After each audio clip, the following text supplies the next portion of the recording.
Hello everybody, my name is Anson. Welcome to a new Let's Play in Silent Tree Can of Kings. It's a game that is available on early access right now. And it just came out probably early April. I think it was like April 9th or 10th when it first arrived on Steam. And there will be a link in the description if you want to buy it for yourself. But I was a little bit interested in this game, so I thought, hey, I'll start a small little series on it. And we are going to be playing over here as the Peruvian Empire, just because they're a big, strong power. We're going to be doing the rivalry campaign, which is basically just to defeat our rival. Our rival is this guy right here, who is, and their rivalry mission is destroy our empire. That's that's a little bit ballsy. So we are considered a great power, 5-star. We're a human good kingdom, who's a diplomatic middler. So we have basically 5 diplomats as well as 3 heroes. And one thing I did notice about this map mode, if you just kind of click around, it does shift the entire thing over, and I don't know why. It's a bit odd. But we are just going to choose rivalry we're going to play. I was expecting this maybe to be like an 8 to maybe 12 part Let's Play series. I don't think it's going to take very long because all we're trying to do is, destroy this small little country over here. And, let's go through some of the basics. So this is our spell tree. We'll advance the magic levels. Basically, it's our tech web. We're going to be spending a little bit of money. Can I hold down shift and make that go up a little bit faster? I mean, you can't hold it down. So let's go up to about 35% magic spending right now. And you can see our treasury is here. So 7,000. Getting it actually to show how much money you're making is a little bit... I mean, come on. There we go. So you see we're making 8,000 off of our provinces. It's actually hard to see that.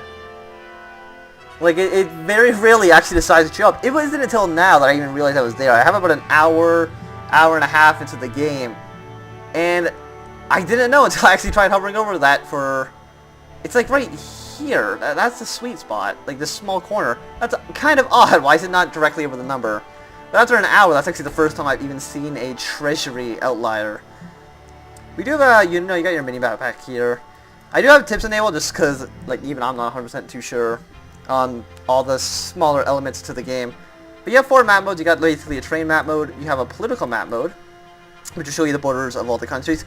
I'm not a big fan of these color choices. I feel like they do kind of mesh all together. If there's more like sharp color change between the borders, I would like that. Like you can see here, they got like a pink and like a salmon. And like if it was like this green, you can easily tell that these are 2 different color countries. If I was just like paying attention to this, I would think that was actually one big country. We also have our diplomatic view, which will basically show everybody's opinion of our empire. You see a lot of people suspicious. We have a few people who are cold. And one guy, our rival right now, who is hostile, and we've got a cordial country over here, who will probably be our friend if we, buddy up with them a little bit. As well as the geopolitics map mode, which is basically the same thing, except showing it for other countries. But one of the main problems I have with this is that there's no way you can tell they're actually... You can see the colors, so you have a general idea, but you can't see, like, the hard numbers. If you go to, I think... the diplomatic tab, once I find it, that's provinces. Where is... Once I got... Yeah, if you go here, we just go sort by name, because I think that's just better. You can look at it here, it'll show you all the numbers, but it doesn't show you on this map mode. There's no way to do it actually there, which is a little bit annoying. And as of right now, this diplomacy map mode is a little bit basic. The diplomacy in this game isn't the most advanced I've ever seen. So if we want to talk to... Let's see if we can talk to this guy. Let's see if he won't actually accept a non-aggression pact. Will he accept like an alliance or something like that? He probably won't accept. So let's actually try to get an alliance with this guy. Because we can. You see we have our 5 agents here. And you also have some covert actions. You can improve, people's opinion of us. We can improve this realm's opinion towards others. I don't know how this actually applies anywhere in the game as of right now. It could be probably really useful, but I haven't seen any value in actually doing this. We can damage a realm, that makes sense. I can see where people getting countries that hate each other would be useful, but this, I still don't think that one's that useful. And we also have spy on our military that allows us to see their military units. So with this country, the country we're about to invade, just to kind of get, our mission done, we are going to send a guy over there to spy. And I think we are just going to kind of improve relations with as many people near us as humanly possible. Just with all the big countries. And see if maybe they won't 100% hate us. Actually, if we go, let's see, go here. Yeah, this guy down here isn't also a big fan, so maybe we go talk to you. Would you be 1 turn, 2 turns? Some of these guys. So there is also a distance modifier, so they're a little bit further away. It does take them a little bit longer to get there. And this is the declare war button. That's the non-aggression pack. We right now have 2 armies. You can see by our army tab. Actually, we have 3 armies. Where did this horseman come from? He wasn't there last time. I don't think they're randomly generated, but... So we have a 20 unit, we have a 5 unit, and a 1 unit stack. And I did play this before in this country, so I do know that we might get invaded from this side, so I'm going to put a small army over there. I'm going to put a large army right on our border. And what else we got here? We got the magic panel, but we have no active spells because we don't have any spells researched yet. That's our diplomacy screen, and this is the ranking systems. As you can see, you know, we're number 1. Who's dead last? It's Icefire, and I have no idea where they are, because there's no way to actually click on them. Oh, actually, it did. Like that. That's a bit of an awkward way to find out where these countries are. Is that the only way to do it? It feels like it is. I don't know if there's another way to do it. So let's see. If we click on our own country, we are 0. We have no heroes right now. We have none of our agents available. We max out 5 allies, but we have 0, and we have no prisoners. Okay. Economic advisor. Okay, well. I don't know how to actually get this to stay on here, though.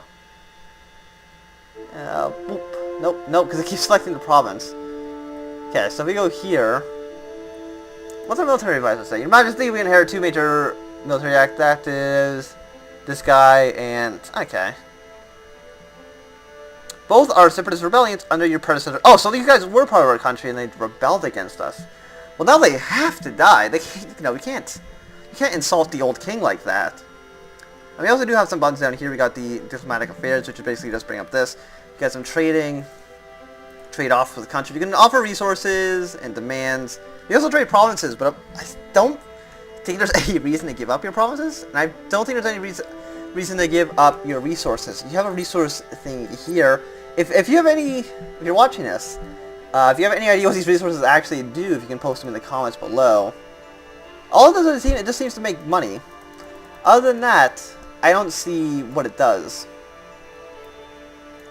Like, we can sell stuff, make a little bit of money, but it doesn't seem like these are actually ever used for soldiers, which is what you would expect them to be used for. And this is our, you know, military recruitment tab. But I don't see anywhere where it lists resources. Oh, no, it actually does. It costs 2 horses. How many horses do we have? I actually have no idea. I think we have enough, though, because we can build them. So let's build some of our horses. We actually ran out of, because these guys require art. Okay, that makes perfect sense. Why would they not require art? Mercenary crossbow. We can get some range units as well. We have some naval units. I haven't actually messed around with the naval mechanics at all. And if we could... What are we lacking? We are lacking lumber. So if we get some lumber, that would be awesome as well. Do you require anything? You require 1 wine. And that's it. So they just need to get drunk, and then they can fight for our armies. And then we have the Imperial Garrison, which is a cheap unit. But they can only actually defend our territory. They cannot attack. So we'll raise a couple of them just because they're cheap. We'll get as much of these guys as possible. I think we'll just get a lot of Imperial Garrison. Just so we can basically defend our borders, if at all possible. So we need horses. Is there a way I can see how much resources I get per turn? I know you can see it here. We got some wine, got some arts there. So I'm assuming each one of these probably gives us 1 per turn. That's just the menu. And here you can also upgrade your economy. So we'll upgrade some economy on the border. We only have 900 ducats right now, so we don't have a lot of money. And what are you might be wondering, what are these numbers you see over here? Those numbers represent the economy value, which I think will probably make these numbers go up, how much gold they get us per turn. Also, it decreases the amount of time it takes for these provinces to actually siege down. Because let's say we attack Burnie. We don't have any guys right now, so I don't think we can actually attack them. Well, let's see. We cannot declare war before turn... Okay, so we can't attack before turn 3. But basically, if we attacked Burnie, which I guess we're going to do on turn 3, we can march into Palderum. It'll take us 2 turns to siege that down because it got the 2 economy thing there. We'll just basically end our turn. Let's kind of close that down. People now have cold feelings. That's fine. Auxiliary unit gains as part of the alliance with, oh yeah, we can actually build new troops because of our alliance, which is kind of nice. If you ally guys, you do get new troops. But if you declare war on this, it's like I get, let me just find the recruitment tab. We can actually build these guys now. They require 1 iron and 2 beer to make. So we can build these guys because we're allied to you. But if we break the alliance, we cannot build them. And if we attack them, we actually lose all of our troops of that type.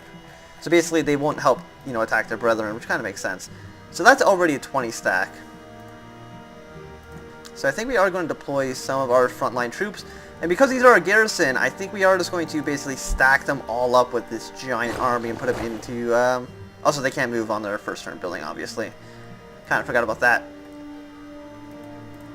But you can just go here and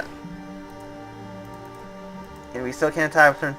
Okay, so this will be probably a turn B attack. You can see they actually have an army right here. And we do have a hero. I'll put him on our giant stack. We have 900 gold. These guys require stone to raise. I don't know why. It seems a bit odd. Is there anywhere... Because I know these guys will not attack. Raise human, infantry. So we get more pikemen. Can we get any more horses? Do these both take... They're both 4 turns to build, which is a bit of a shame. I do think... These guys require contraband, actually, to make. So if you guys can get some contraband, that'd be fantastic. I'd like to get some archers into our army if at all possible. Is there anywhere we can see where they actually make contraband? Iron Barony. It's available in some other places, but not where we are. No, I don't want to sell that. I want to buy... Oh, there's actually none in the marketplace. That's a bit of a shame. There's no contraband available. So we can't actually do that. Who has it? The Azer Isles. I don't know where that is, though. It's a bit of a shame. Azer Isles. You don't really like us very much, but if what would you for the contraband? Maybe just 3? They'll decline just us taking it. You know, that makes sense. If I just give you like 4,000 gold, they would accept. So let's keep going down until they'll say no. 'Cause I don't know how much they'll... I guess we probably could have gone low and then just kept going higher. Actually, let's go with the maximum contraband. So even at 6, we were way overpaying with the 4,000. It seemed like each one was about... It says they'll probably accept. It's not a yes. They'll probably decline. Oh. So it seems to be about 1,200 that they'll accept it for. Which isn't even that much. Oh, actually, slightly below 1,200. It's 1195 for 6 contraband. I think we'll send an offer. Improving relations, improving relations, improving relations. How about you don't do that? Actually, does attacking somebody take an agent? Maybe. I don't actually know. Close this screen. So barony, barony, barony.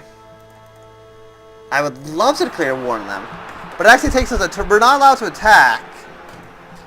I think because we are a civilized nation, must declare war and wait 1 turn before attacking. So we actually have to wait until next turn to actually do anything, which is a bit of a shame. But that doesn't mean that we'll probably have a bit more troops. We'll even build some more garrison because we just can't. We can afford it. Like we're making, you know. It says our income. It actually doesn't give us it gives us total expenses, but not an overall, which is a bit of a shame.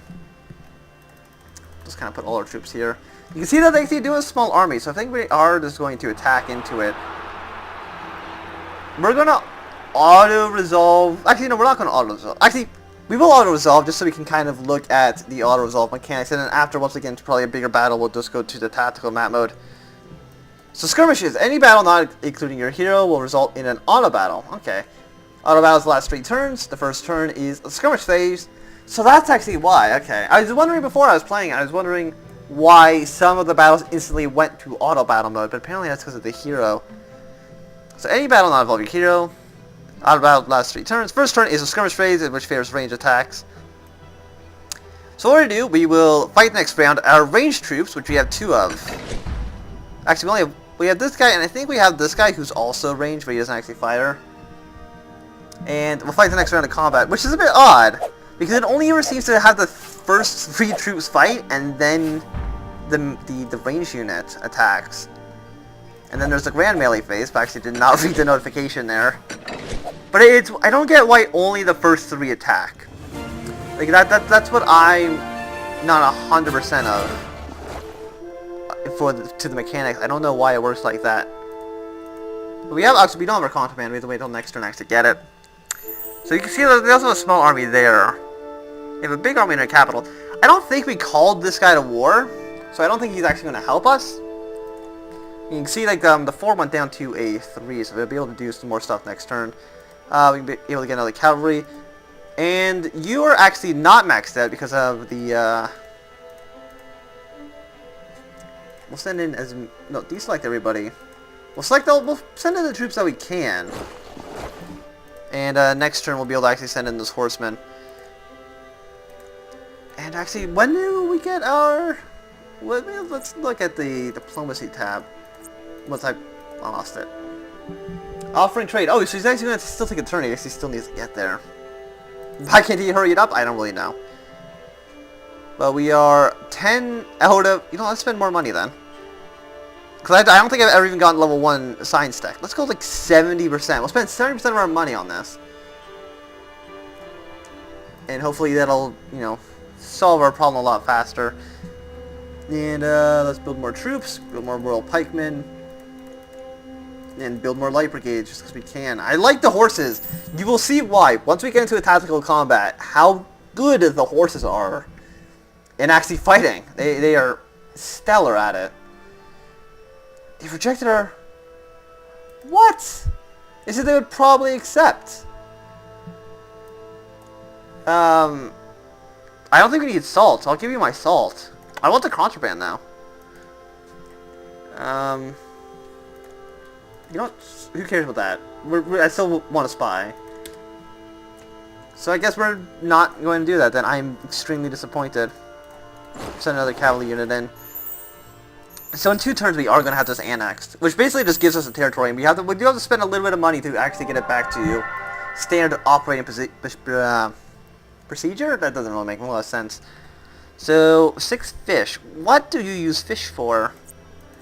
What military unit uses fish? I don't actually know. Let's see. Frigates require lumber. We just don't have any lumber in our country. That's why we can't make any boats. But I'm not seeing any use for fish. And I think we have more use for iron. These guys need wool. Like, what's our goal? We only have 4 elite units. Okay, we already have 4 of them. You know, 1 of each unique unit. We can only have 1 of you. Yeah, I don't think we need that. I'm gonna reject a trade. It doesn't seem that worthwhile for us. Let's deploy more horses because the horses are so good. Horses are way too good. Oh, they're actually attacking us now. They have a few stacks. Alright, we actually annexed a province.